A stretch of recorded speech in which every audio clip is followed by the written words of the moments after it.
오늘의 사건 반장입니다. 20대 여성이 지나가는 차량을 발로 차고 운전자를 폭행했습니다.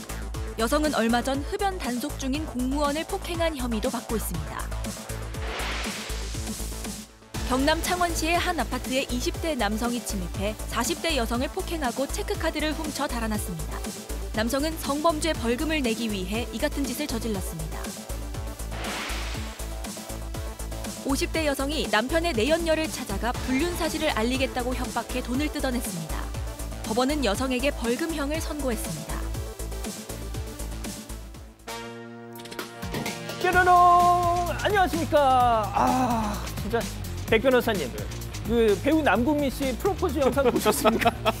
아니 그만하세요. 아유 진짜 사모님한테 욕 살아야지, 엄청 먹었을 것 저도. 같아. 그렇죠? 아 되게 얄밉다. 아유 또 얘기 아까 했는데. 아이고, 욕 먹었다 안 먹었다? 네, 아, 먹었다. 아 얼만큼? 많이. 아이고 알겠습니다. 아우 좋아라.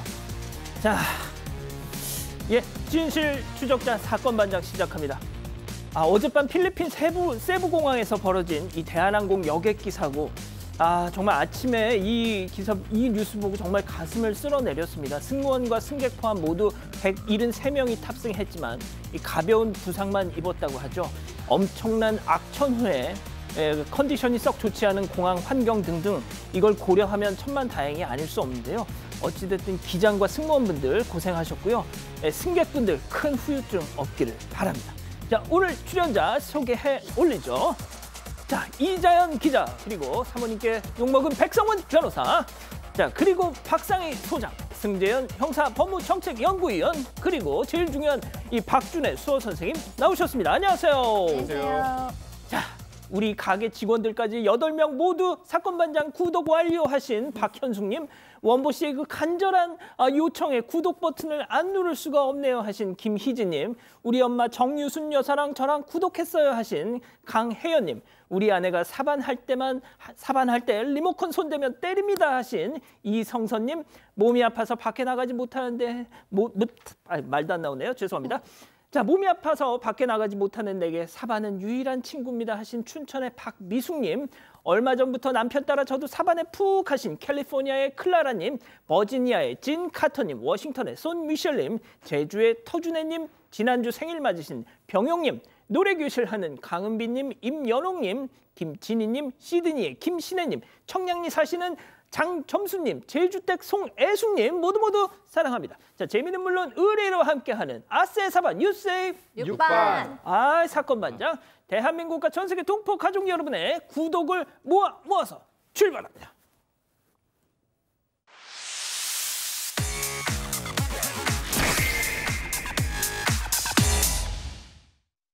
자, 첫 번째 뉴스 보여주시죠. 잠복 수사에 딱 걸렸다입니다. 자, 부산에서 연쇄 방화 사건이 있었는데 그 범인 잡혔습니다. 함께 보시죠. 자, 부산의 한 공원 갈대밭. 이거 딱 봐도 수상한 여성. 자, 잠복 경찰이 잠시 후에 경찰이 가니까 지금 막 발로 불을 끄고 있습니다. 저 여성 안절부절 못하고 있죠. 잡혔습니다. 불 피우는 순간 딱 걸린 거죠.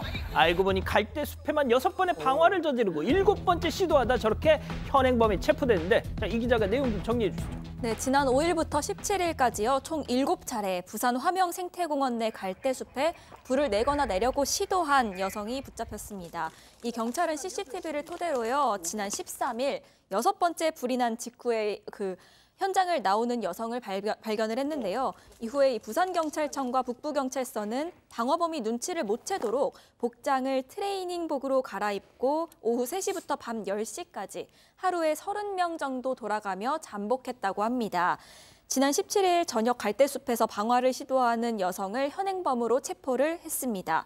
당시 손에 들고 있던 식용유와 종이 행주도 함께 압수를 했는데 이전 방화에 대해서는 혐의를 부인했고요. 하지만 최근 마트에서 식용유를 구매하는 모습이 포착이 됐습니다. 경찰 조사에서 이 여성은 갈대가 누워있는 모습이 마음에 들지 않아서 불을 질렀다. 이렇게 진술했습니다. 지금 식용유를 사는 장면이 나오고 있는데, 자, 승 의원님, 7번의 연쇄 방화. 네. 이 처벌도 처벌이지만 치료도 필요해 보입니다. 이게 병 아닙니까? 병? 이게 일어나는 게 5일부터 17일 사이, 즉 12일 동안 7차례, 그러니까 하루 건너 한 번, 방화를 했다는 건데요.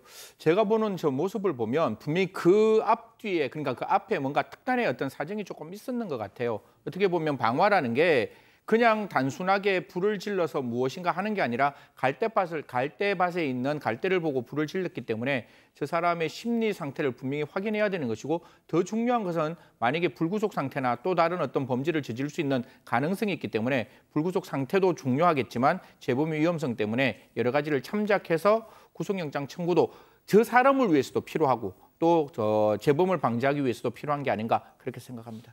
알겠습니다. 자, 두 번째 뉴스 보여주시죠.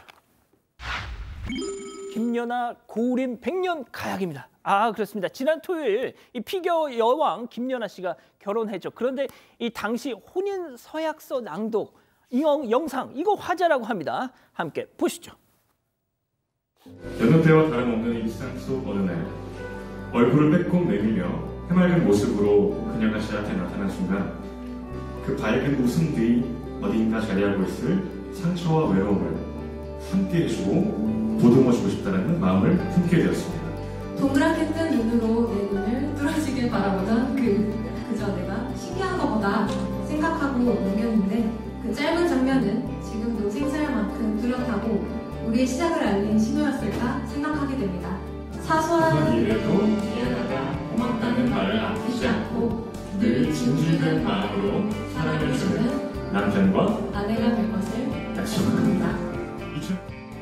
아주 좋습니다. 자, 김연아 씨 결혼 소식 주말 내내 화제였죠. 네, 그렇습니다. 근데 정말 커플이 될 인연이기는 했나 봐요. 왜냐하면 우리 다 김연아 씨를 보면서 상처와 외로움을 생각할 것 같지는 않아요. 감히 우리 이 피겨 여왕과 이 시간을 함께하고 있구나. 정말 어떻게 이렇게 강할까? 어떻게 이렇게 정말 능력이 많을까? 이런 생각을 할 것 같은데 김연아 씨를 보고 너무 상처가 있어 보이고 외로웠음을 느꼈다고 하다니 정말 남편으로 만난 게 맞았나 보다라는 생각이 들고요. 어쨌든 많은 분들이 국혼 영상을 우리가 본다. 여왕님 행복하세요. 막 이런 댓글을 달았다고 합니다. 국혼. 그렇군요. 자, 백 변호사님. 네. 우리 백 변호사님도 YTN 간판 앵커 이 김선영 사모님을 처음 보셨을 때 이 유머를 강한 이끌림 이런 걸 느끼셨나요? 그게 있었으니까 지금 같이 살고 있겠죠. 그런데 프로포즈도 안 하셨어? 아니 그 과정이 다 프로포즈였다니까요. 과연 나 진짜 오늘 집에 동의를 싸우게 만들려는 하실까요? 거죠. 방금 그 말씀 사모님도 동의를 네. 하실까요? 죄송합니다. 예, 누구한테? 집에 계신 분한테. 좋습니다. 네. 자, 세 번째 뉴스 보여주시죠. 마른 하늘의 날벼락입니다.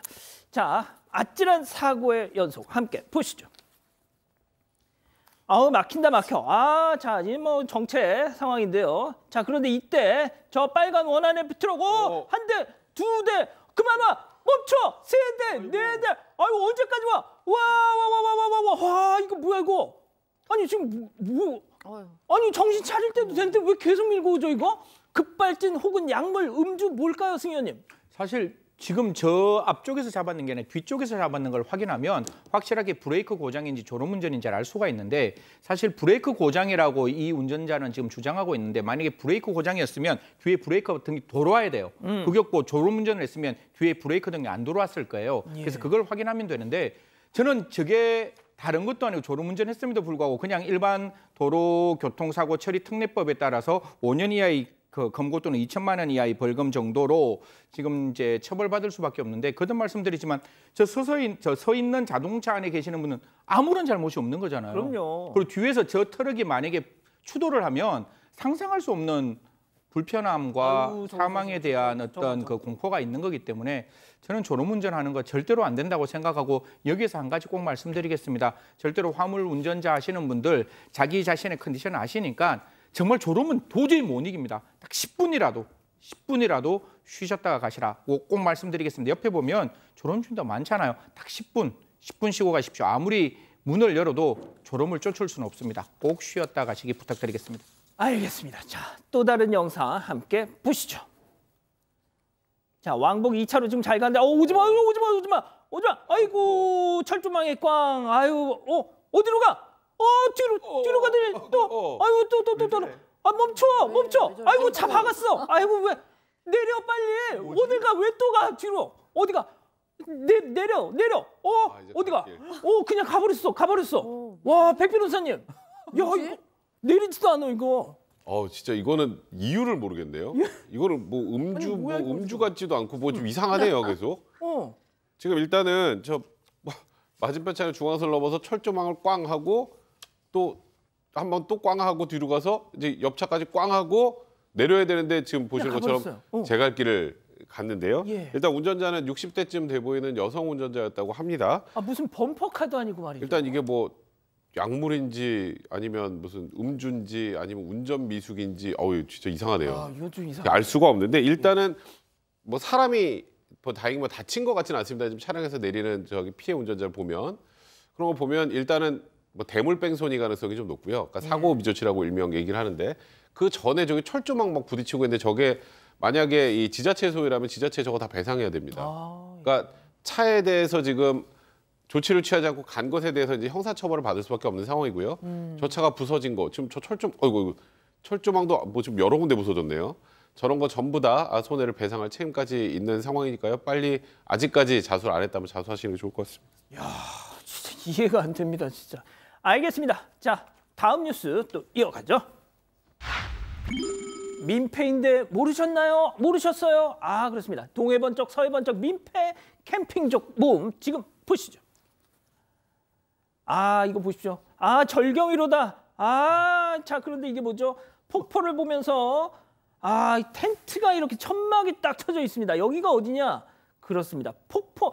세상에 사람들 다 왔다 갔다 거리는 이 정자 옆에다가 세상에 자기 혼자 천막을 이렇게 쳐가지고 이 맞은편에 있는 폭포를 보고 있습니다. 폭포멍을 하고 있어요, 이거. 예? 승현님, 이거 사반 가족분께서 어제 가족 여행 갔다가 이거 뭐야 하면서 저희한테 제보를 해주셨습니다. 제발 좀. 사실 저런 상황이면 지자체에서 저 천막 좀 거두어 드려야 되지 않을까요? 야영 장소 아닌 장소에서 제가 알기로는 숙박하는 거는 굉장히 불법이라고 이야기를 하는데 사실 일부 민폐의 일부에 해당되겠죠. 많은 그럼요. 분들은 뭐 캠핑 제대로 장소에서 하시는 걸로 알고 있는데 아무리 자기가 보고 싶고 아무리 폭포멍을 하고 싶다 할지라도 더불어 함께 사는 세상에 자기만 독점하는 것 저는 불편하다고 말씀드리겠습니다.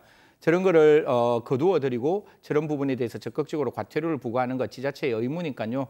다른 사람들과 함께 폭포멍을 할 수 있도록 지자체에서 적극적으로 좀 말씀해 주시면 저런 계도를 해주시면 좋겠다는 말씀드리겠습니다. 자, 또 다른 영상도 있습니다. 보여주시죠. 자, 칠흑 같은 어둠 속 여기 보이는 이 불빛 뭔가 시끌벅적한 느낌이죠. 확대를 해볼까요? 일단 너의 목소리가 들려. 이거 노래방인데 이거. 지금 몇 시에? 그렇습니다. 새벽 1시. 잠 좀 자자 이놈아. 아이고 참. 자, 백 변호사님. 네. 새벽 1시에는 아이유 씨 노래를 들어도 시끄럽잖아요. 당연하죠. 잠을 못 자는데. 근데 저기가 어떤 캠핑장이 아니고요. 저기 새벽 1시쯤인데 저 어딜까요? 몰라요. 저기 학교 부지입니다. 옆에 학교 부지. 그 옆에는 주변에는 이제 주택가가 있는 거고요. 그러니까 저희가 지금 뭔가 굉장히 외딴 곳에 저기서 캠핑을 하고 있는 사람들을 보고 있는 게 아니라 옆에 불빛 보이죠? 그 옆에 인근 다 주택가예요. 그러니까 이제 저 주변에 사시는 분이 뭐 이렇게 새벽에 시끄러워 하시집에 딱 나왔더니 지금 보시는 것처럼 저쪽에서 노래방 기계를 틀어놓고 노래를 부르고 있었던 겁니다. 세상에. 저 목격한 분이 112에 신고를 했고요. 경찰이 출동을 했다고 합니다. 경찰이 출동을 하고 나니까 일단은 그 이후에는 좀 조용해졌다고는 하는데 저건 경범죄처벌법상 명백한 인근 소란행위이기 때문에 뭐 지금 저걸로 처벌하고 말고의 문제가 아니라 최소한의 개념은 좀 지키고 삽시다. 아이고 진짜 그 무료 이 차박 캠핑하는 것도 많은데. 알겠습니다. 자, 다음 뉴스 이어갈게요. 자, 여직원과 뒤에 타는 남편입니다. 이 제목만 딱 봐도 느낌이 확 오는데 일단 내용 좀 정리해 주시죠. 네, 이 남편이 3살 어린 여직원과 사내 노래대회를 나가는 것 때문에 고민이다. 이런 사연입니다. 이 경품이 고가의 노트북이라는 사실을 듣고 남편이 굉장히 솔깃해했는데 마침 여직원이 먼저 듀엣으로 나가자고 제안을 해온 겁니다. 남편 말로는 이 여직원을 회식 때 봤더니 노래도 잘하고 혼자보다는 같이 나가면 상품 타기 쉬울 것 같다 이렇게 얘기를 했다는데 그런데 이 남편이 선곡한 노래의 제목이 우리 사랑 이대로라는 곡이었다는 겁니다. 여직원 본인은 정작 같이 나가자곤 했지만 나는 노트북 상품 필요 없다 이렇게 얘기를 했다는데 굳이 남편과 듀엣을 하는 것이 기분이 찝찝하다면서 사연을 올렸습니다. 아, 이 노래, 지금 이 노래. 좋아하는 노래. 우리 사랑 이대로. 야, 어렵다. 자, 이 노래를 들으면 없던 사랑도 막 생겨날 것 같은데요. 자, 기다리고 기다렸던 퓨처 핸즈업 타임. 우리 가족 여러분들도 채팅창에 OX로 함께 해주시죠. 자, 노래 1등에서 신랑이 비싼 노트북 갖다 주면 언제 그랬냐는 듯 좋아할 거면서 쓸데없는 의부증 따위는 버려, 동그라미. 의부증이라니까 좀 그러네. 나도 그건 좀 어. 그런데 어쨌든. 야, 알겠습니다. 자, 우리 사랑 이대로란다. 선곡 봐라 이거. 어? 오늘 말이지 너 죽고 나 살자 X표. 아, 승현님은 항상 약간 좀 나 일부러 저런 것 같아. 아니, 약간. 분이 제일 먼저 부를 것 같아. 제가 그 노래를. 아니 시청자 여러분 들어보세요. 저 좀 비춰봐 주세요. 시청자 여러분. 아니 이게 인과관계가 있으면 저 이해해요. 듀엣을 나가는 게 혼자 나가는 것보다 훨씬 상을 받을 수 있다. 그 근거가 없잖아요. 그리고 이 남자가 노래를 잘 부르는지 못 부르는지도 모르는 거 아니에요. 그리고 이 여성은 노래 잘 부르는 거 알지만 이 남자가 여성이 원했을 때 나갔을 때 반드시 이걸 받을 수 있는 가능성이 아주 높으면 그럴 수 있는데 그게 아무것도 없는 상황에서 우리 사랑 뭐라고요? 노래가? 우리 사랑 이대로? 그럼 차라리 그런 거 말고 뭐 씩씩하게 뭐 이렇게 응원가 같은 거 부르든지. 상품 못 타요. 그래. 여하튼 저는 인과관계가 없어서 예. 제안을 하면 제일 먼저 받아들이실 것 같은 아, 분인데. 그러게 말입니다. 아, 일단 소장님도 좀 얘기해 주세요. 아, 그러니까 이건 정말 개인적인 의견이니까 뭐라고 얘기할 수 없지만 예를 들어서 제가 승현님이 노래를 너무 잘하니까 승현님 우리 노래자랑 JTBC 노래자랑 나가서 우리 1등 합시다 라고 얘기했는데 만약 이쪽에서 막 정색을 하고 왜 저한테 이러세요? 막 이러면 너는 뭐 그냥 노래자랑에서 상 타자는 건데 이런 식으로 좀 서로 다른 생각을 할 수도 있잖아요. 근데 진짜 상 타고 싶었을 수도 있어요. 물론 부인은 기분 나쁠 순 있다. 근데 그 남자가 정말 노래를 잘 불러야 되잖아. 내 노래 잘 부르는 거 아세요? 나 음치야. 아, 라고 치어도 하면 답이 안 나와요. 치어도 상관없어요. 보통 그러니까 이런 데서 저는 상 받는 거는. 제가 에피소드가 하나 있어서 어. 저 예전에 제 와이프한테 결혼하기 전에 노래를 불러줬는데 예. 제가 무개념이거든요. 그런 것 8월의 같아요. 크리스마스라는 노래를 불러줬어요. 뭐요? 8월의 크리스마스. 어. 근데 그 노래가 본인은 죽고 너는 떠나라 이거. 그러니까 제 얘기는 그러니까 결혼식장에서 사랑했지만 이런 거 부르는 거군요. 약간 그런 결혼 전에 그런 걸 불렀. 그러니까 저도 이게 눈치가 없는데, 그러니까 노래는 노래일 뿐이에요. 왜 거기다 의미를 그렇게 부여합니까? 자, 이 기자. 아, 뭐 저도 뭐 그렇게까지 의미 부여를 하시나 싶은데 시청자분들 의견을 보면은 반반으로 좀 갈리시는 것 같아요. 뭐 민영식님 속보인다야, 최동훈님 땀만 품었네 하셨는데 또 최영금님은 의미 부여하지 마세요 노래 제목에라고도 말씀을 하셨습니다. 아, 역시 지금 뭐 채팅창이 막 지금 미어 터지려고 그러는데요. 알겠습니다. 자, 지금 요양병원에 계시는 서미애 여사님 보고 계신가요? 이 암투병 중이시라고 들었습니다. 같은 병실에 있는 다른 암 환자분들과 함께 하루도 빼놓지 않고 사반을 함께 하신다고요? 이 수술에 항암에 힘든 치료 과정이지만 이 사반 덕분에 조금은 이 아픔을 잊고 계신다고 하셨습니다. 서미애 여사님 그리고 같은 방의 환우분들 암세포와의 싸움 반드시 이기실 겁니다. 화이팅! 오늘 올리브영 하면 오늘 빛내드림, 오늘 지켜드림. 나의 오늘은 소중하니까 오늘 드림. 가고 켜고 올영이면 되는 세상. 올리브영. 아, 소화가 안 되네. 위가 예민한 건가? 예민한 게 아니고 둔해진 거야. 소화가 되려면 위를 움직여줘야지. 이렇게 위를 운동시켜 소화를 빠르게 쑥 내려가지요. 변화치요.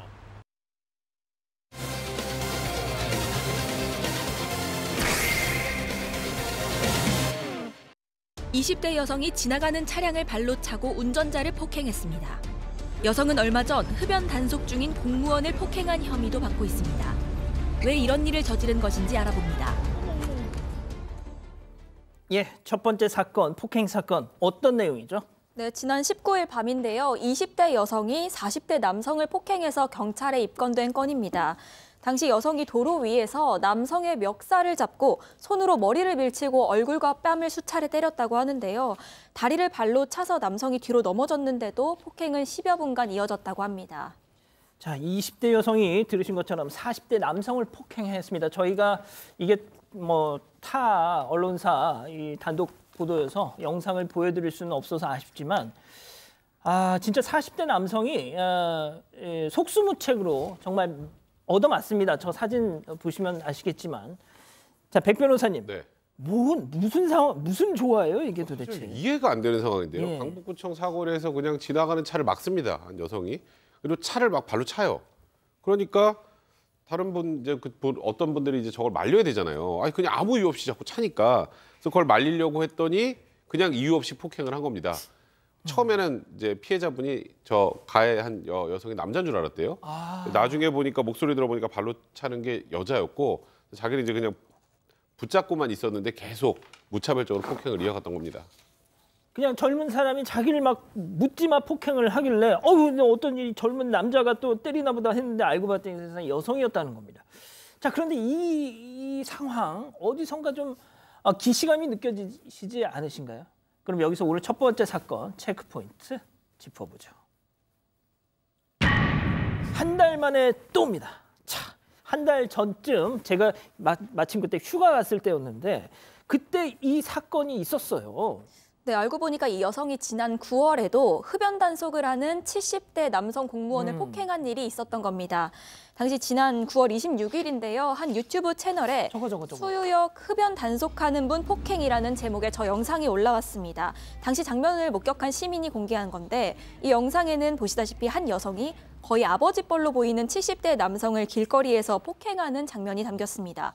발길질을 하고 주먹으로 내려쳤는데 이 남성은 아무런 저항을 못하고 폭행을 당하죠. 심지어 이 여성은 남성이 들고 있던 서류철을 바닥에 내던지기까지 합니다. 이 영상 속 여성은요, 금연구역에서 담배를 피우다가 무단투기 단속 중이던 이 남성에게 제지를 당했습니다. 그래서 시비가 붙었고 남성을 폭행하기 시작했다고 합니다. 승현님 저 영상 기억나시죠? 예, 저 아직 딱 보면 완전 니킥 날리고 막 온몸이 흉기예요, 진짜 보면. 저는 저 영상 보고 전 지금 또 소스라치게 놀랐는 게 구속 안 됐다는 게 저는 더 소스라치게. 바로 그겁니다. 잠시 후에 얘기하겠죠. 예. 사실 저때 그 피해자는 가만히 있을 수밖에 없는 게 공무원이기 때문에 또 시민에게 다른 행동하면 공무원은 언제나 어리거든요. 그래서 참고 있었던 70대 어르신입니다. 그런데 그 여자가 지금 저 가해자가 이야기하는 게 이 사람이 먼저 시비를 걸었다. 참고 가려고 했는데 계속 시비를 걸었다. 아니 금연할 수 있는 구역에서 담배 피우는 사람이 잘못한 거 아니에요. 그거를 지적하는 게 무슨 시비가 됩니까? 그 행동 자체, 사고방식 자체가 잘못되어 있는 부분이 없지는 않았다라는 말씀 드릴 수 있는 상황입니다. 자, 그러니까 다시 정리를 해드리면 앞서 저희가 처음에 소개해드렸던 그거는 40대 남성을 폭행한 40대 운전자를 폭행한 거였고 지금 보신 이거는 한 달 전 70대 공무원을 남성 공무원을 폭행한 겁니다. 자, 소장님, 네. 저 70대 공무원 네. 이제 자기는 자기의 직분을 다 할 뿐이었는데 갑자기 막 주먹이 날라오고 무릎이 날라오고 말이죠. 그러니까요. 그래서 굉장히 지금 충격을 받아서 2주 병가를 냈다라고 합니다. 그리고 이 여성 이게 지금 반복되는 문제인 것 같거든요.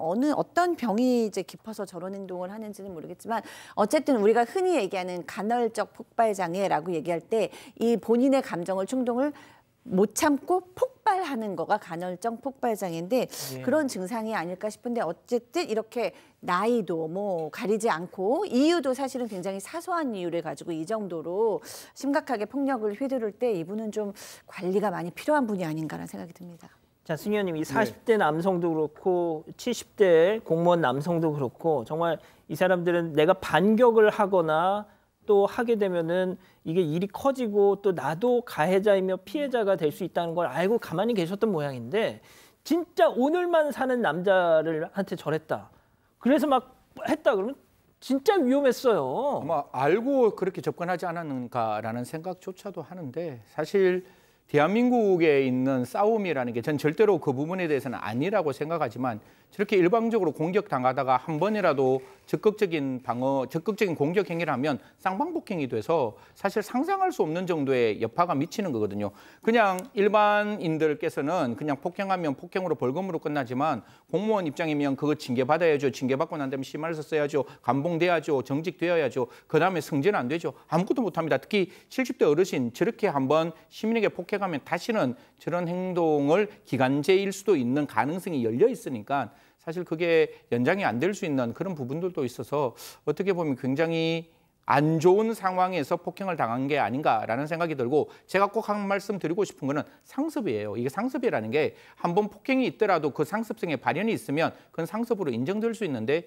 두 번이나 하는 게 이해되지 않는 상황에서 아까 우리 소장님 말씀 주셨다시피 자기가 하는 행동만 옳고 반대편 하는 행동은 틀렸다는 거잖아요. 그 지적이 옳은 지적임에도 불구하고 자기가 그게 옳지 않다고 생각하는 거는 굉장히 위험한 상습성의 발현이 될 수 있기 때문에 이 부분에 대해서는 소장님 말씀대로 좀 적극적인 다른 조치가 필요하지 않을까 그렇게 말씀드리겠습니다.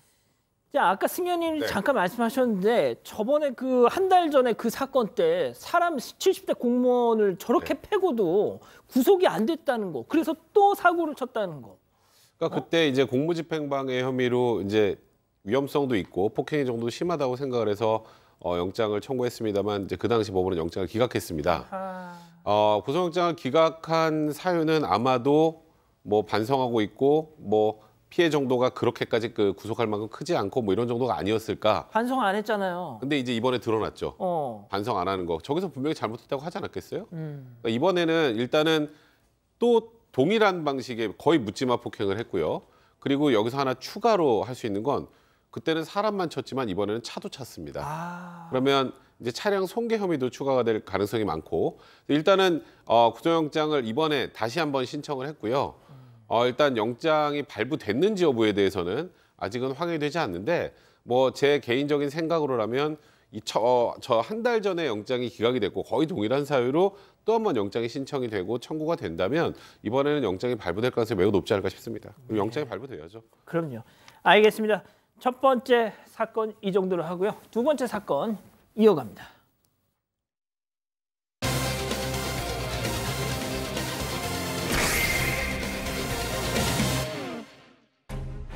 경남 창원시의 한 아파트에 20대 남성이 침입해 40대 여성을 폭행하고 체크카드를 훔쳐 달아났습니다.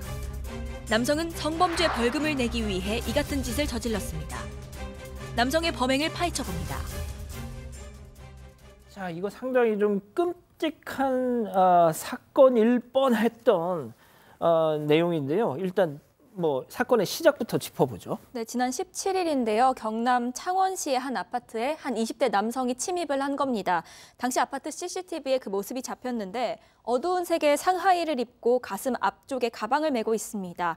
그 상태로 아파트 비상 계단을 통해서 올라가는 모습이 포착이 된 겁니다. 당시 남성은 침입하자마자요. 집안에 있던 40대 여성의 머리를 둔기로 수차례 내리쳤습니다. 그리고 10분간 폭행을 이어간 후에 체크카드 한 장을 훔쳐서 달아났습니다. 야, 10분 동안 폭행을 한 뒤에 체크카드 한 장 달랑 들고 달아났다.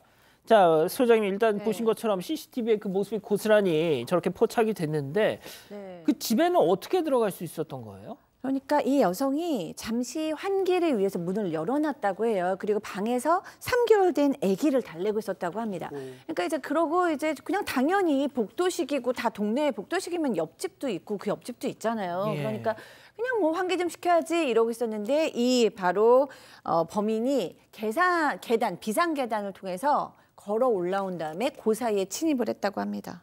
아, 저도 이게 도대체 백주대낮에 어떻게 남의 집에 저렇게 들어갈 수 있었나 했더니 복도식 아파트. 그러니까 이 거실 창문 열고 또 이제 현관문을 열어놓으면 이제 마통풍이 되니까 그렇게 보통 환기들 하시잖아요. 복도식에서는 그렇게 많이 합니다. 그 틈에 들어갔구나. 그런데 지금 제가 이 사건을 바라봤을 때 체크카드 하나 갖고 왔다라고 이야기를 하잖아요. 그럼 체크카드를 갖고 왔다는 거는 강도일 수가 있고 절도일 수가 있는데 앞에 10분 동안 둔기를 가지고 피해자를 폭행한 게 정도가 좀 심해요. 나중에 우리가 확인하겠지만 이게 살인의 미필적 고의가 있는 듯하게 보일 만큼 둔기로 폭행을 했기 때문에 저는 체크카드의 중심이 아니라 이건 원한 관계인가? 아니면 이게 사실 뭔가의 어떤 자기가 갖고 있는 분노 때문에 이렇게 했는가 싶었는데 나중에 살펴보면 또 그게 아니다 이런 얘기가 나와서 저는 조금 그 사람의 주장의 신빙성도 우리가 좀 따져봐야 되지 않을까 그렇게 말씀드리겠습니다. 지금 뭐 다시 말씀드리겠지만 복도식 아파트에서 이 현관문 열어놓으신 거는 조금 주의를 하실 필요가 있을 것 같습니다. 자, 그런데 놀랍게도 이 남성은 범행 직후에 경찰서로 가서 자수를 합니다. 그래서 털어놓은 범행의 이유가 있었는데 황당합니다. 이번 사건의 체크포인트 짚어보죠. 아휴, 성범죄 이건 벌금 내려고 했다는 겁니다. 저는 좀 이거 이해 좀 안 돼요. 일단은 범죄를 범하고 굉장히 강력 범죄를 범했죠. 그리고 체크카드 한 장 달랑 들고 나오고 바로 경찰서로 갑니다. 그리고 자수를 해요. 자수를 해서 보니까 인근 아파트에 살던 20대 남성으로 확인이 됐는데 지금 저렇게 얘기를 했습니다. 제가 얼마 전에 불법 촬영 혐의로 검거가 됐는데 이거 벌금 나오는데 벌금형 받을 거 대비해서 돈을 마련하고 이런 범행을 저질렀다라고 진술한 거예요. 지금 자수하는 장면 나옵니다. 네, 그냥 바로 저 택시 타고 왔어요. 자, 일단 본인이 백 변호사님, 네. 지금 이게 그러니까 범행 직후의 모습인 거잖아요. 네, 범행 직후에 바로 저렇게 온 거예요. 저 남성의 주장대로 정말 성범죄 벌금이 필요해서 저런 범죄를 저질렀다면 일단 도망을 갔겠죠. 당연하죠. 경찰서로 왜 갑니까? 경찰서로 다시 갔다는 건 전 개인적으로 생각으로는 본인의 뭔가 그게 이제 그 피해자에 대한 뭐 원한일지 아니면 개인적으로 뭐 사회에 대해 쌓인 분노일지 그런 것들을 그냥 화풀이를 하고 어찌 보면 그냥 자수해서 감경을 받으려고 저런 행동을 한 것이 아닐까. 또 저는 범행 동기는 성범죄 벌금이 필요해서는 아닐 거라는 생각이 좀 듭니다. 자, 이 기자, 일단 수사 과정에서 다른 뭣도 좀 드러난 게 있긴 하죠. 네, 경찰은 일단 이 남성을 이번 사건인 이 강도 살인미수 혐의로 구속을 했습니다.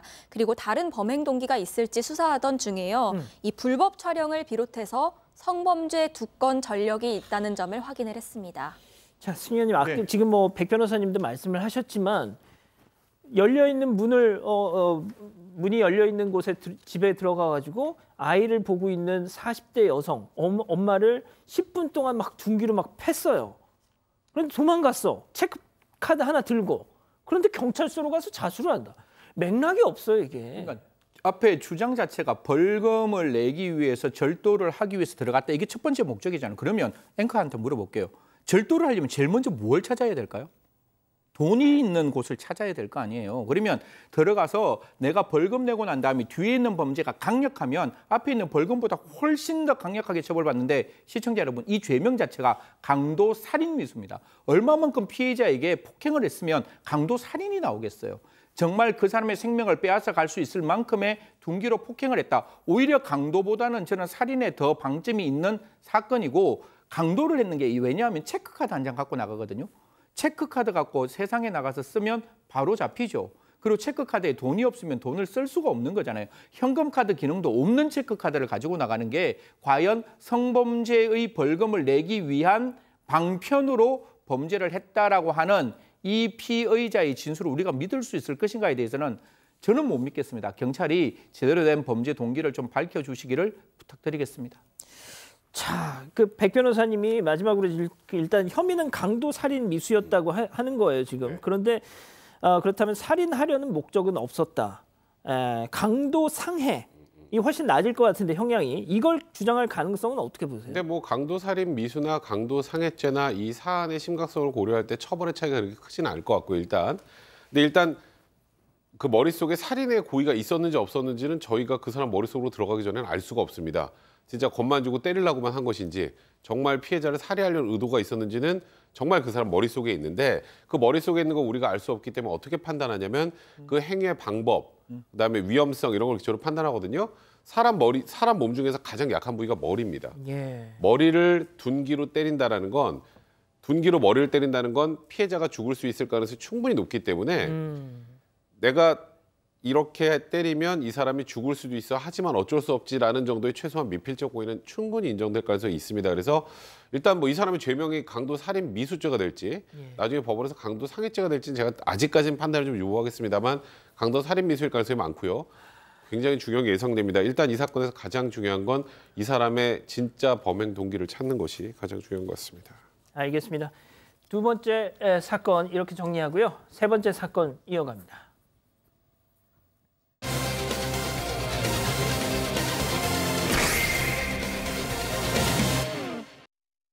50대 여성이 남편의 내연녀를 찾아가 불륜 사실을 알리겠다고 협박해 돈을 뜯어냈습니다. 법원은 여성에게 벌금형을 선고했습니다. 재판부의 판단 이유를 짚어봅니다. 자, 약간 별별 상담소 느낌의 사건인데 여성이 여성을 폭행했습니다. 네, 맞습니다. 50대 여성이 가해자고요. 밤중에 공원에서 40대 여성을 폭행한 사건입니다. 이 50대 여성은 40대 여성의 뒤통수를 때렸습니다. 그리고 생수를 뿌리고 밀치면서 폭행을 이어갔습니다.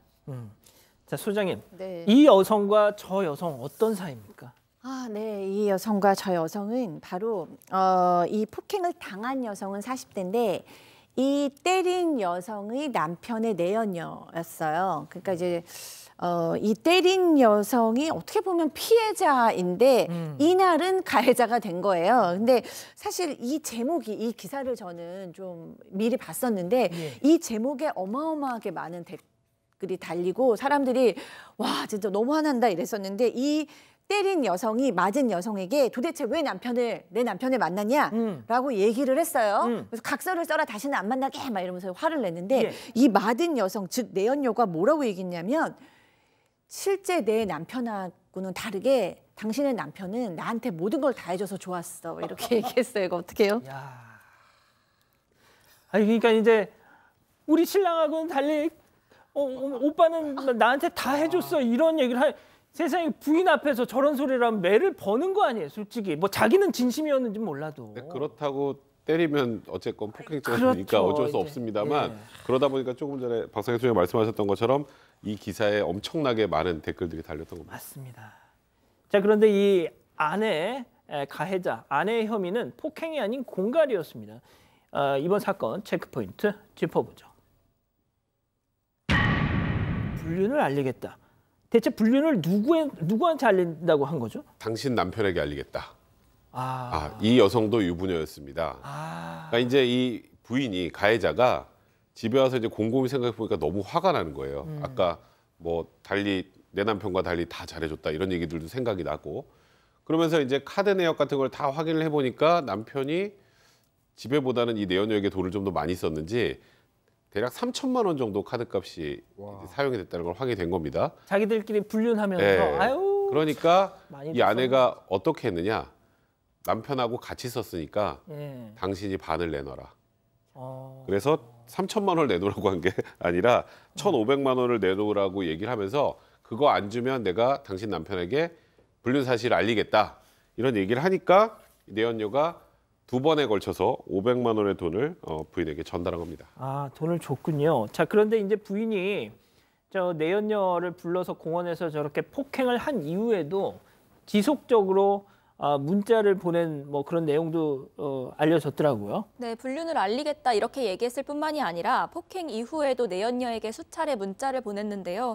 그 내용을 살펴보면 너의 가정은 괜찮아야 하고 내 가정은 왜 망가져야 하는 거냐. 또 너만 온전하게 가정을 지키며 아이들을 위해 사죄하며 살겠다고 같은 문자를 보냈다고 합니다. 뭐 충분히 공감이 가는 문자인데요. 저는 막 착해 보이거든요. 이 정도면 막 설명을 했잖아요. 막 감정을 너는 괜찮고 내 가정은 왜 망가져야 되는데 막 이렇게 정말 진심을 담아서 문자를 보냈어요. 사실 이런 상황에서 정말 화병 나고 분노 일어나고 화 나고 정말 욕 나오죠. 그리고 협박하면 안 된다고 하지만 나오죠. 근데 아까도 보니까 쓴 돈의 반만 내라고 얘기하고 이 여성분이 굉장히 센 여성분은 아닌 것 같거든요. 그리고 전 충분히 또 이해가 되는 게 남편이 이렇게 내연녀한테 이렇게 빠져서 하면 여자로서의 나도 너무 괴롭지만 또 내 가정, 내가 평생을 50대가 될 때까지 갖고 놨던 내 가정 그리고 우리 아이들, 아빠를 정말 존경하고 사랑하는 우리 아이들은 어떻게 해야 되나 당연히 이런 감정이 일어나죠. 그래서 충분히 이 정도는 사실 공감이 되는 문자 아닌가요? 네. 지금 구재현 님이 나라도 저 정도는 하겠다 이러시는데 자 그런데 이제 승현님 조금 이제 안타까운 것이 상간녀 뭐 이런 상대로 이렇게 소송이나 하면 뭐 받을 수 있는데 굳이 이렇게 자력으로 이렇게 하려다가 일이 이 지경까지 된 거 아닙니까? 제가 뭐 절대로 저 가해자를 편들려는 마음은 아닌데 이 가해 여성은 굉장히 가정을 소중하게 생각했어요. 무슨 말인가 하면 공개적으로 소송을 제기하면 다 알 수 있는 거예요.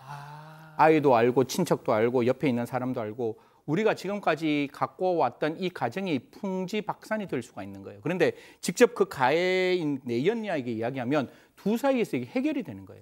그리고 이 내연녀만 떠나면 우리 가정은 그대로 온전하게 보존받을 수 있는 상황이기 때문에 그런 이야기를 하고 우리 아까 소장님 말씀했다시피 저는 너무 합리적인 거예요. 두 사람이 썼는데 1,500만 원을 돌라고 이야기하는 거는 여 썼는 것만 달라는 거잖아요. 그리고 진짜 구구절절 네 가정은 괜찮고 우리 가정은 이렇게 돼야 돼? 이런 마음이 절대로 가해자 편드는 건 아닙니다. 충분히 공감될 수 있는 부분이라서 정말 저는 가정을 정말 지키고자 하는 마음이 아니었을까. 그래서 불법은 선택했지만 불법 중에 가정이 훨씬 더 중요하지 않았느냐는 거는 제가 갖고 있는 개인적인 어떤 생각입니다. 제가 한 말씀만 좀 드리면 예. 네, 아마 많은 분들이 지금 이 두 분의 말씀에 공감을 하실 것 같은데 절대로 내연녀를 만나시면 안 됩니다. 개인적으로. 아 진짜요? 그렇게 되면 이런 일들이 생겨요. 아 보시면 감정적으로 격해질 수밖에 없잖아요. 그렇죠. 지금 이분이 지금 왜 우리 사건 문제 다루고 있죠? 재판받아서 그런 거예요. 예. 오히려 본인이 피해자인데 결국은 본인이 가해자가 되고 가해자가 돼서 형사처벌을 받습니다. 그 남는 게 뭐가 있죠? 그러니까 그렇죠. 말씀하셨던 것처럼 이성적으로 소송을 제기하든 다른 방법을 찾아야지 내연녀를 찾는다거나 가서 만난다거나 아니면 그 다니는 회사에 뭔가를 뭐 올린다거나 그러면 본인이 오히려 피해자임에도 불구하고 가해자로 둔갑하는 상황이 되기 때문에 그 부분만큼은 좀 이성적이실 필요가 있습니다. 그러니까 이게 약간 예전에 그 드라마의 영향 때문이 아닐까. 사랑과 전쟁 같은 거 보면은 막 한참 막 머리 막 이렇게 물 뿌리고 막 이런 그런 거에 약간 다 폭행이에요. 그러니까 이제 그런 거에 익숙하시다 보니까 이 정도는 해도 그냥 법원도 이해해 주겠지 이게 아니거든요.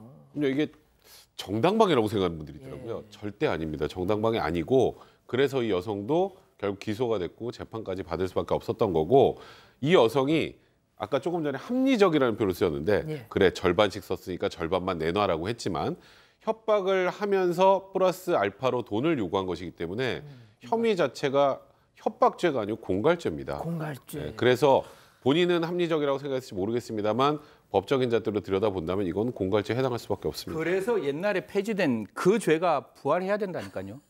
저는 개인적인 아주 일천하고 정말 소시민적인 생각입니다. 그 죄 저는 부활했으면 좋겠습니다. 간통죄. 예, 그 죄. 부활해야 되나요? 예, 지나가도록 하겠습니다. 죄송합니다. 예, 알겠습니다. 자, 이 기자 그래서 법원의 판단은 어떻게 나왔습니까? 네, 그 1심에 이어서 항소심 재판부도요. 벌금 500만 원 그리고 집행유예 1년을 선고를 했습니다. 양형 부당을 이유로 검찰이 항소했는데 받아들여지진 않았습니다.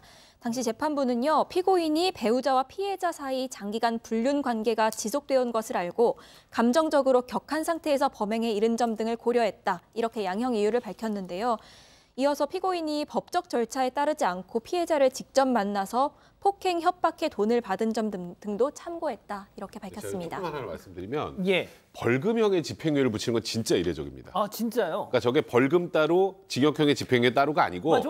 벌금에 대해서 집행유예를 한 거예요. 그러니까 안 사실상 내도 벌금 되는 안 내도 되는 안 거예요. 내도 되는 거잖아요. 그러니까 재판부도 조금 전에 두 분이 말씀하셨던 것처럼 꽤 많이 공감을 한 겁니다. 아 그렇구나. 그렇다고 이거를 처벌을 안 할 수는 없어요. 예. 불법은 불법이니까. 그렇지. 이제 그러다 보니까 우리가 흔히 보지 못하는 벌금형의 집행유예 선고를 한 겁니다. 그러니까 이분이 그 집행유예 기간 동안에 다른 사고만 안 치면 벌금 안 내도 되는 거잖아요. 그죠?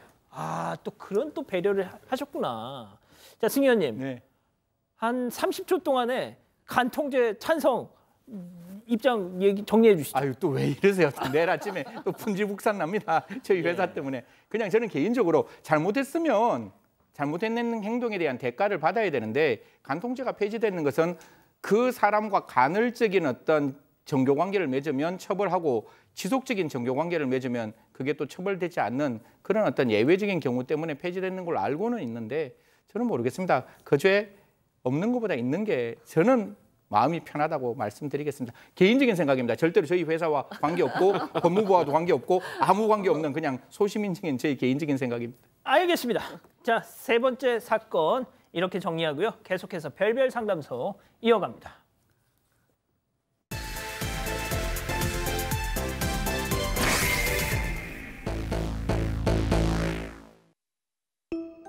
행복한 모습으로 데이트를 하는 두 남녀.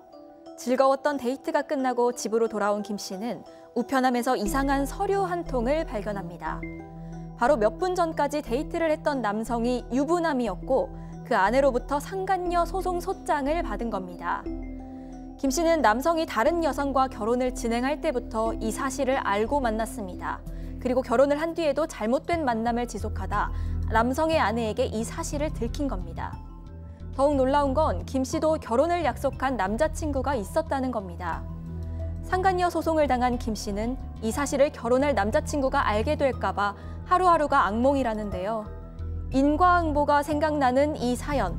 김 씨는 자신의 결혼을 예정대로 진행할 수 있을까요? 야, 진짜 세상에 이렇게 양심이 없는. 오늘은 다 세네요. 야, 진짜 세상에 유부남인 줄 알고 바람은 피웠고 소송당하니까 그걸 예비 신랑한테 들키고 싶지는 않아가지고 세상에 이런 야 진짜 진짜.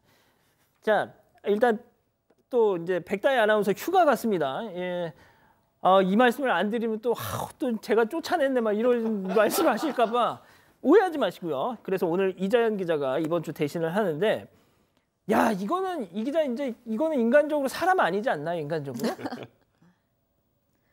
네, 맞습니다. 이 김 씨와 남성은 우리 직장 거래처 관계로 만나서 아무튼. 서로 친해진 사이인데요. 당시 남성이 결혼 준비 중인 사실을 알았지만 재미로 몇 번 만남을 이어갔다고 합니다. 김 씨는 그때는 자신도 모르게 한 실수였고 지금은 반성한다라고 말을 하는데, 다른 사람에게 상처를 주고 이제 와서 이런 말을 하면 무슨 소용이 있나 생각이 듭니다. 그러니까요. 이게 아이고 참나. 자, 오늘 이 소개하는 사연은 인터넷과 커뮤니티에 올라온 실제 사연을 저희가 조금만 당사자가 특정될 수 있으니까 각색을 했습니다. 난리 났어요. 지금 채팅창 터질라 그래 지금. 이건 뭐 그냥 동물의 왕국이냐 지금 뭐 이런 말씀도 그렇고. 세상에 진짜. 아니 소장님 어쩌다 이렇게 됐어요 또. 네, 제가 설명해드리면 더 화나실 텐데, 그래도 설명을 해드리겠습니다.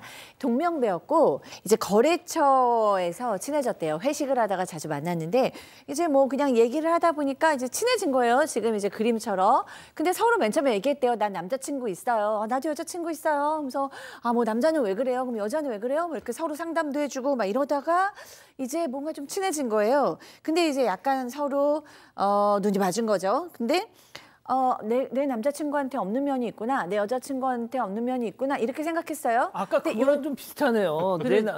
내 남편이 안 해준 걸 해줘서. 그러니까 오늘 정말 이제 윤리의식이 없는 그런 분들인데 이제 여기는 더 심해요. 그렇게까지 아는데 이제 그냥 속으로 그 정도만 느꼈으면 또 그냥 인간적인 그런 약점이었나 보다 싶은데, 그런데도 불구하고 그냥 서로 재미로 만나는 걸로 이제 정한 겁니다. 그리고 이제 재미로 이제 몇 번 만나보자. 그리고 재미로 만나다가 결국에는 잠자리도 했다고 합니다.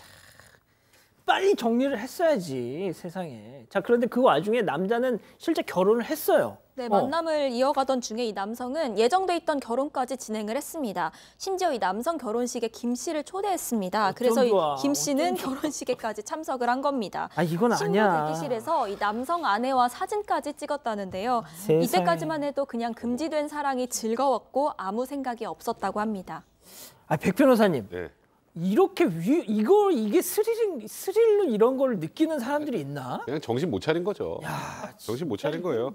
근데 이제 저 말도 안 되는 대범한 상황까지 연출한 이후에도 이들은 만남을 이어갔습니다.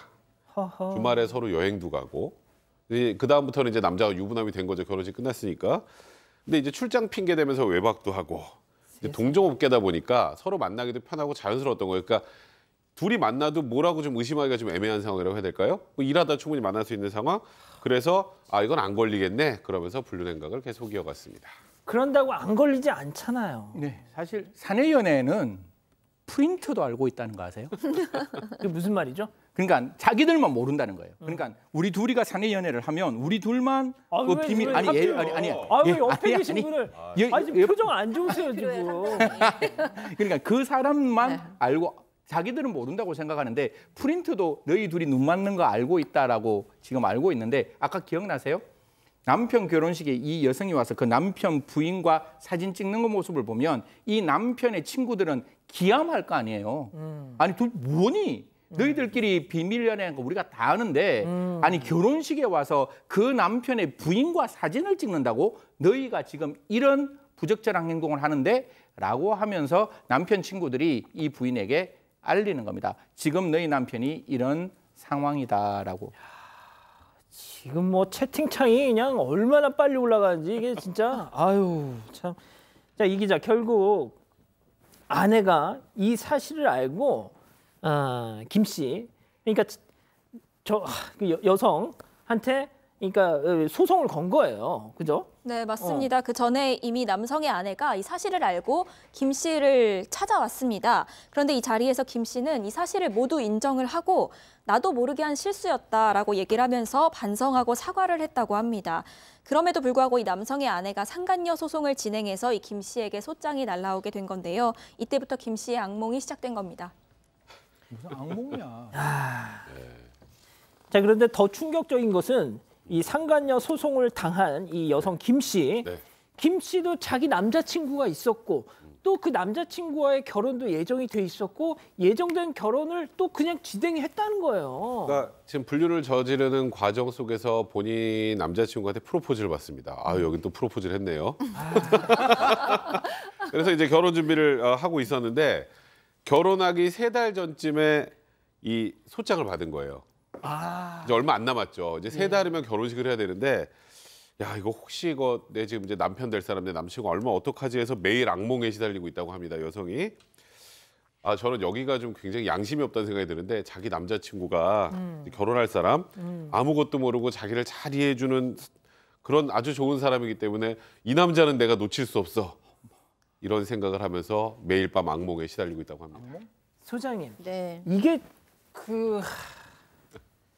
가능한 얘기인가요?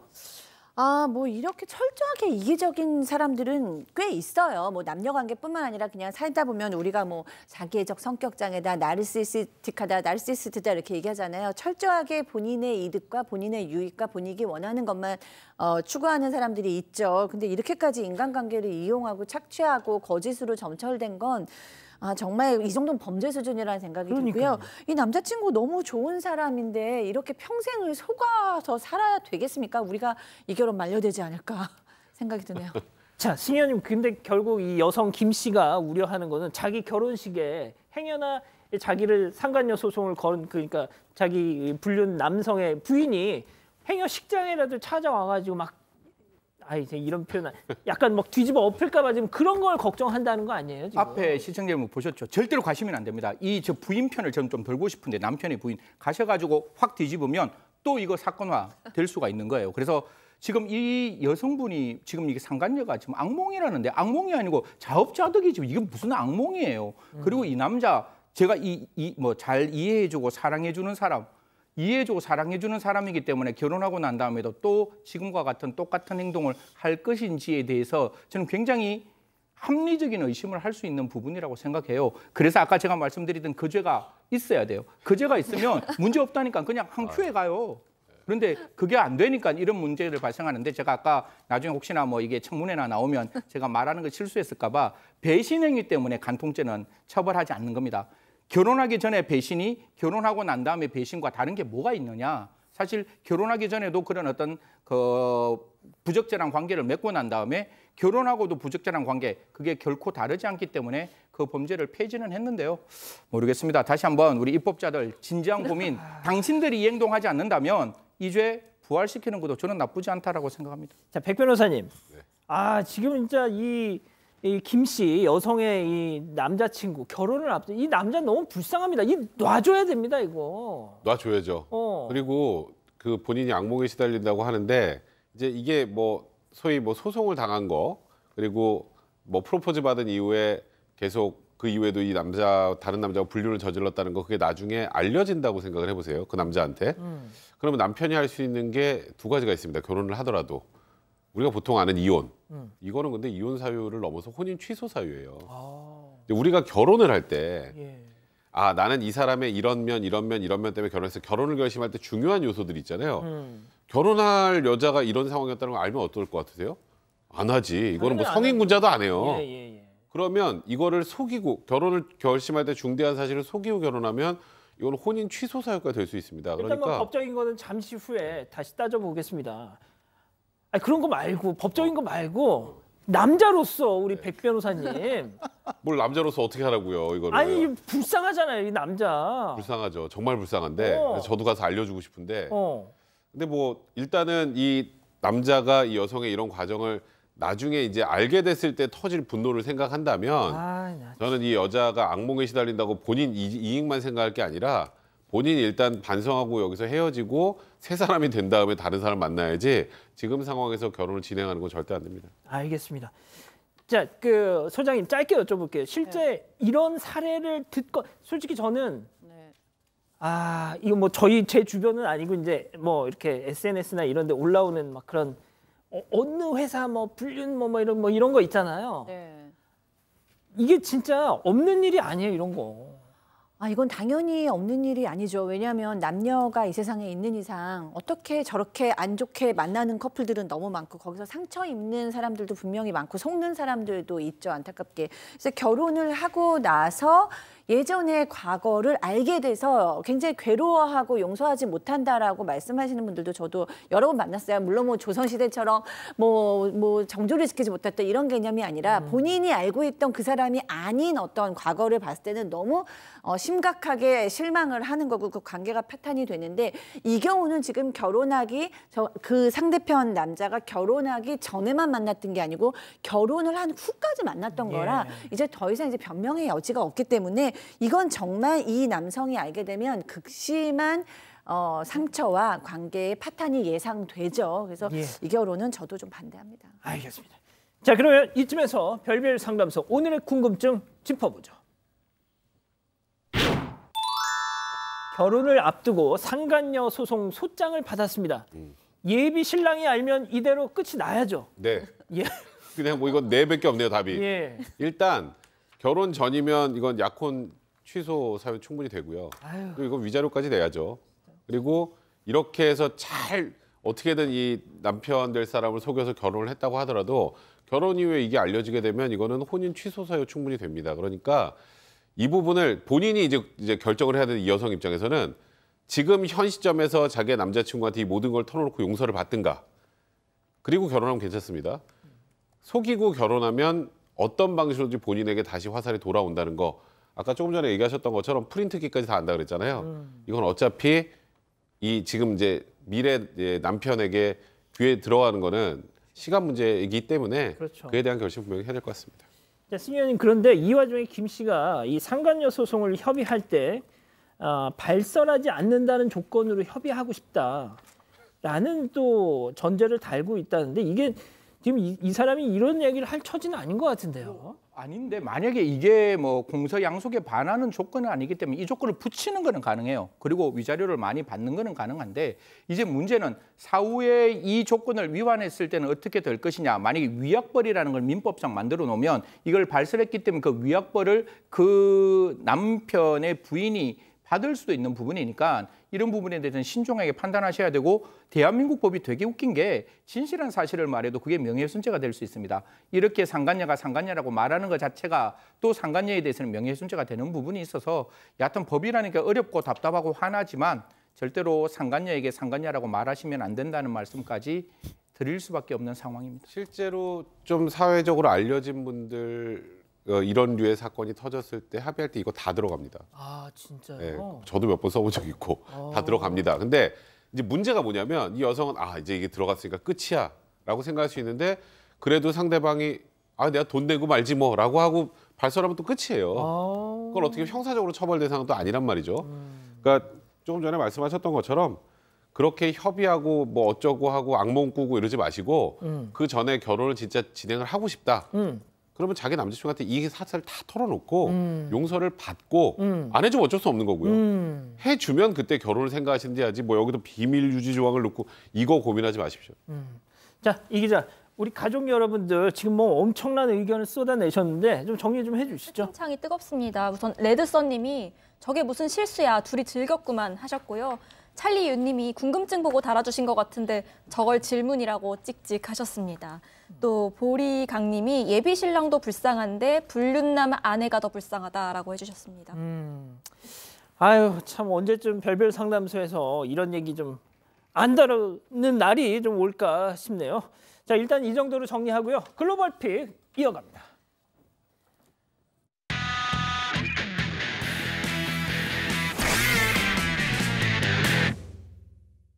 자, 오늘 첫 번째 픽 중국으로 가보시죠.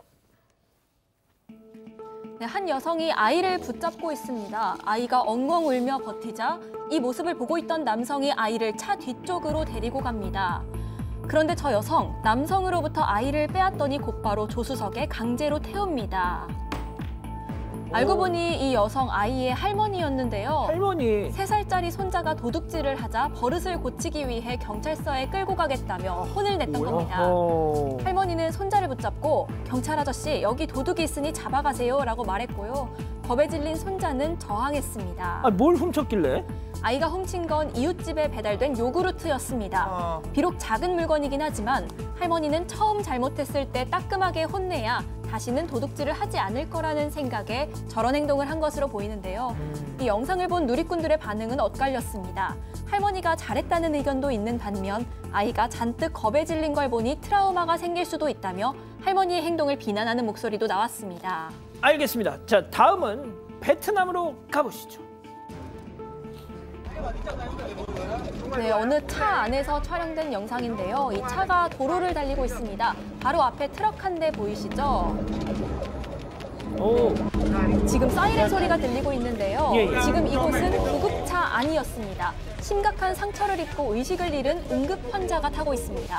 그래서 저렇게 서둘러서 병원으로 이동하고 있는 건데요. 저 앞에 있는 트럭이 좀 수상하죠. 어찌된 일인지 구급차에게 길을 비켜주지 않고 있습니다. 아, 빨리 비켜. 어디가 왜 저래? 비켜주는 게 상식인데 저 트럭 움직일 수 있는 공간이 있는데도 자리를 내주지 않고요. 그러네요. 심지어 구급차가 경적을 울려도 꼼짝도 하지 않습니다. 세상에. 속도를 늦추면서 위협 운전까지 하던 이 트럭 운전사는 이후에 차에서 내린 구급대원과 말다툼을 벌였습니다. 아, 일부러 저런 거예요, 지금? 그런 것 같습니다. 결국 해당 트럭 운전사는 경찰에 체포됐는데요. 놀랍게도 면허가 없었다고 합니다. 결국 트럭 운전사는 2천만 동, 우리 돈으로 약 115만 원의 벌금형에 처해졌고 이 트럭은 압수당한 것으로 전해졌습니다. 자, 베트남은 저렇게 얼굴을 바로 공개합니다. 자, 다음은 캐나다로 가보시죠. 아이고야, 아이고. 네, 온타리오주 어느 고속도로죠. 육교와 도로 사이에 무언가가 끼어 있습니다. 자세히 보니까 빨간색 덤프트럭 화물칸인데요. 트럭에서 분리된 화물칸이 저렇게 육교와 도로 사이에 거의 수직으로 서 있습니다. 네, 일단 경찰에 따르면 저 덤프트럭 운전자는 적재 화물을 하차할 때 화물칸을 기울인 뒤에 원상복귀를 해야 되잖아요. 예. 그걸 안 하고 고속도로를 달렸습니다. 아이고, 그랬구나. 그런데 트럭이 이제 육교를 통과하려다가 충돌을 해버렸고요. 화물칸이 분리되면서 차는 가고 저렇게 화물칸만 수직으로 끼워버린 겁니다. 천만다행히 그 개그 프로 같은 데서 그렇죠. 많이 나오는 많이 상황인데. 그래도 실제로 천만다행히 인명피해는 없었는데요. 하지만 이 사고로 일부 도로가 봉쇄되면서 아주 심각한 정체를 빚은 것으로 알려졌습니다. 아, 근데 저걸 몰랐을까요? 그 운전자가? 그러니까요. 육교에 낀 화물칸을 철거하기 위해서 보시는 것처럼 작업차 2대가 출동해야 되는데요. 철거 작업은 다행히 안전하게 잘 마무리가 됐는데 이제 육교 내부가 손상된 것으로 확인이 됐습니다. 그러니까요. 저기 좀 다리 안전이 좀 걱정이 되네요. 자, 다음은 미국으로 가보시죠. 네, 들소입니다. 네, 텍사스 주립공원에서 하이킹 중이던 한 여성이 저렇게 들소떼와 마주쳤습니다. 자, 다 같이 풀을 뜯으러 가는 길일까요? 들소들이 천천히 걸어가고 있는데요. 처음엔 들소들이 지금 보시는 것처럼 여성을 무시하고 그냥 지나치는 듯 했는데 왠지 모르게 좀 불안합니다. 자, 우리 당시 상황 직접 한번 들어보시죠. 안 돼, 안 돼. Keep going. I don't want to deal with them.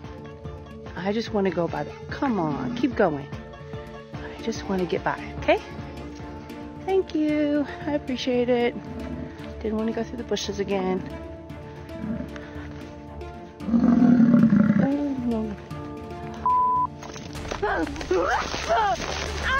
Oh my God! Oh my God! 네, 들소 한 마리가 좀 전에 들으신 것처럼 갑자기 울음소리를 내더니 여성에게 돌진한 겁니다. 여성은 다급히 가시덤불 속으로 뛰어들긴 했는데 이 들소의 공격, 조금 전에 보셨던 것처럼 피하지 못했습니다. 결국 여성은 들소의 뿔에 받쳤고요. 바닥에 내동댕이 쳐졌습니다. 아유, 가시덤불 그 안에 아이고. 네. 근데 등에 뿔이 받치면서 7.5cm 정도 되는 상처를 입었다고 하는데요. 가시덤불 속에서 1시간가량을 기다린 여성, 우여곡절 끝에 병원으로 옮겨졌고요. 현재 부상에서 천만다행히 회복 중인 것으로 알려졌습니다. 장기나 뼈를 다치지 않은 것만으로도 정말 다행이었던 것 같네요. 아유, 천만다행입니다. 자, 5번째 픽 주인공 동물입니다. 브라질로 가보시죠. 네, 어느 가정집 수영장인데요. 치와와 한 마리가 빠졌습니다. 다른 강아지들과 놀다가 미끄러지면서 물에 빠진 것으로 보이는데요. 물에 빠진 치와와가 혼자 수영장 안에서 허우적대자 다른 강아지들도 당황한 듯 보입니다. 아유, 좀 빨리 구해야 되는데 저거. 네, 그런데 견주. 주인은 부엌에서 청소를 하느라 이 상황을 모르고 있었다는데요. 그때 어디선가 핏불 한 마리가 달려오더니 수영장 안으로 몸을 던집니다. 설마. 그리고는 치와와를 찾아 물고 곧바로 수영장 밖으로 끌어냅니다. 야, 개가 개를 구했습니다. 와. 그렇습니다. 수영장 물에 빠진 치와와 태어난 지 고작 3개월 됐다고 하고요. 몸무게도 700g밖에 되지 않는다고 합니다. 세상에. 그런 치와와를 구한 건 5살짜리 핏불 아테나였는데요. 아테나 덕에 다친 강아지는 없었습니다. 견주는 평소에도 아테나가 자신의 아기처럼 다른 강아지들을 돌본다면서 아테나를 칭찬했습니다. 야, 확실히 우리 반려견을 키우시는 이 두 분의 이 리액션이 진짜 장난이 아니십니다. 우리 소장님하고 승현님. 사람보다 나. 야, 진짜 너무 감동적입니다. 자, 마지막 픽 볼리비아로 가보시죠. 동물구조대가 들것을 들고 강가로 다가갑니다. 들것 위에 무언가가 보이는데요. 분홍색 돌고래입니다. 네, 이 분홍색 돌고래는 아마존강 돌고래라고 불리는 돌고래인데 온몸이 색이 분홍빛을 띠고 있습니다. 주로 아마존강에서 서식하는데요. 최근 동물구조대가 볼리비아 지역 리오그란데 강에서 쇠약해진 암컷과 수컷 아마존강 돌고래 한 쌍을 발견했습니다. 아마존강 돌고래는 암컷이 새끼를 낳으러 갈 때 더 조용한 곳을 찾아가려고 강을 이동하는데 이 과정에서 구조가 된 겁니다. 이 구조대는 분홍 돌고래에게 간단한 건강검진을 한 뒤에 몸에 야생동물 위치 추적기를 달고 강으로 돌려보냈습니다.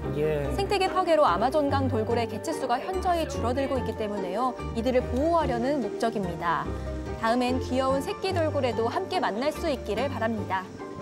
자, 가족 여러분, 제 왜 이거 안 하나 지금 기다리고 계셨을 것 같은데요. 지금 말이죠. 구독자 88,300여 분 지금 현재 지금 기록하고 있는데 오늘 진짜 이거 9만 좀 넘겨야 됩니다. 예, 넘겨주십시오. 지금 이 사건반장 이 유튜브 검색창에 사건반장으로 하면 저게 뜨는 때도 있고 안 뜨는 때도 있고 저희도 종잡을 수가 없습니다. 유튜브의 알고리즘은 저희가 알 수가 없어서 이거는 사건반장을 입력하시든지 아니면 사건반장하고 제 이름 양원보를 같이 입력하시든지 해서 요것만 찾아주시면 됩니다. 예, 부탁드릴게요. 말도 안 나오네. 알겠습니다. 자, 사랑하는 사건반장 가족 여러분, 행복한 밤 보내시고요. 저희는 내일도 본방 직전 유튜브 사반 가족회의 그리고 본방은 별이 6개 반, 사반 6반 6시 반에 다시 옵니다. 자나깨나 코로나 조심. 안녕히 계십시오.